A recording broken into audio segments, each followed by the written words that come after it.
त्या एकट्या दिवशी तिचं आयुष्य बदललं. सायंकाळचे 5 वाजले होते. गावाच्या कडेला असलेल्या छोट्या स्टेशनवर वारा जरा जास्तच वाहत होता. प्लॅटफॉर्मवर काही मोजकी माणसं, 1-2 दुकानदार आणि एक कोपऱ्यात शांत बसलेली संध्या. तिच्या हातात एक छोटी बॅग होती आणि बाजूला एक जुनं जाड वहीचं पुस्तक.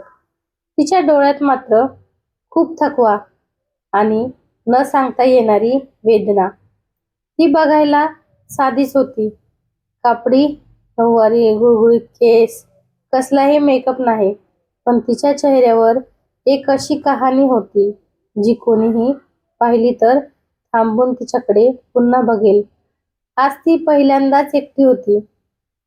घरातून निघताना तिच्या नवऱ्याने आणि सासूने तिला एकच वाक्य म्हणलं, "हो तर जा, 2 दिवस जाऊन ये, पण हवं तरच परत ये."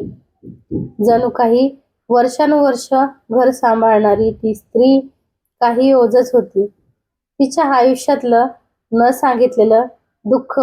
लग्नाला 6 वर्षे झाली होती. संध्याने कधीच तक्रार केली नव्हती. सगळं काम ती एकटी करायची. स्वयंपाक, साफसफाई, शेतीतील मदत, घरातील बायाबायागिरी सगळंच तिला अपेक्षित होतं. फक्त थोडं प्रेम, थोडं कौतुक आणि घरातल्या लोकांनी "तू आहेस म्हणून आम्ही आहोत" असं एक वाक्य. पण तिला मिळालं काय?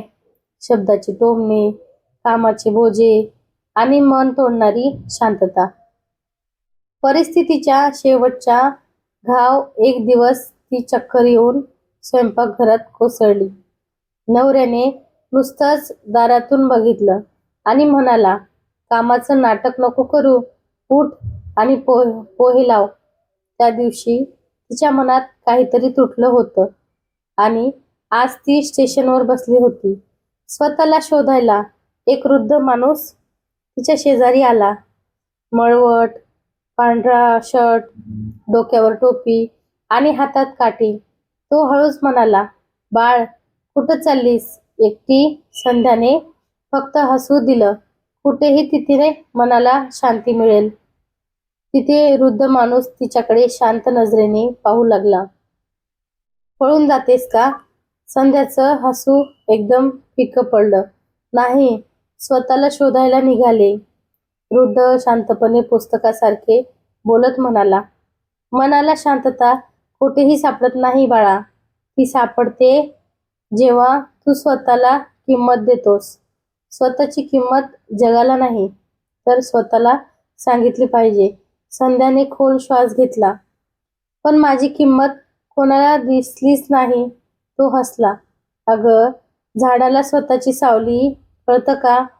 पण ती इतरांना थंडावा देते. तसंच तू आहेस."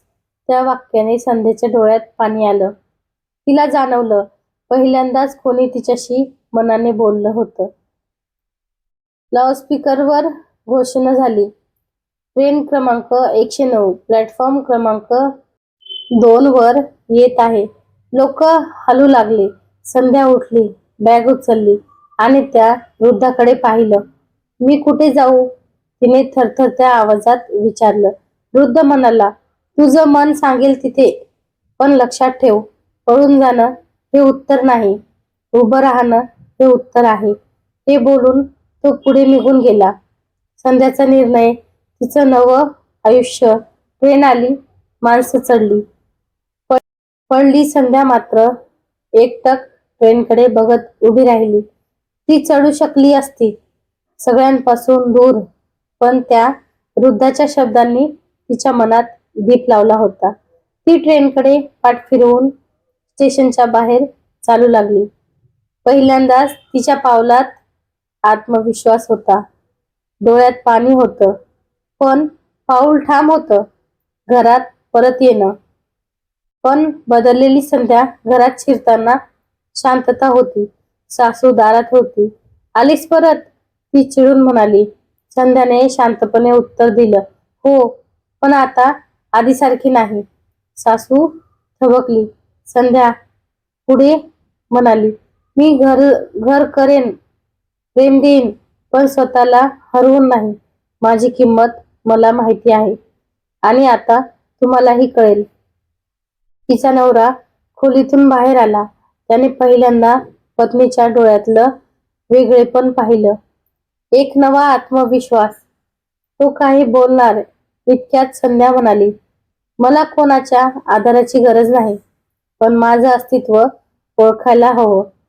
घरभर शांतता पसरली. त्या दिवशी पहिल्यांदाच संध्या बोलली नव्हती, जगली होती. कथेचा अर्थ कधी कधी एक छोटीशी भेट, एक अनोळखी व्यक्ती, एक सात वाक्य आपल्या आयुष्यातलं तुटलेलं काच पुन्हा जोडून जातं. तर कशी वाटली कथा नक्की कमेंट करून सांगा आणि आवडली असेल तर व्हिडिओला लाईक करायला विसरू नका. भेटूया परत पुढच्या व्हिडिओमध्ये. तोपर्यंत बाय बाय.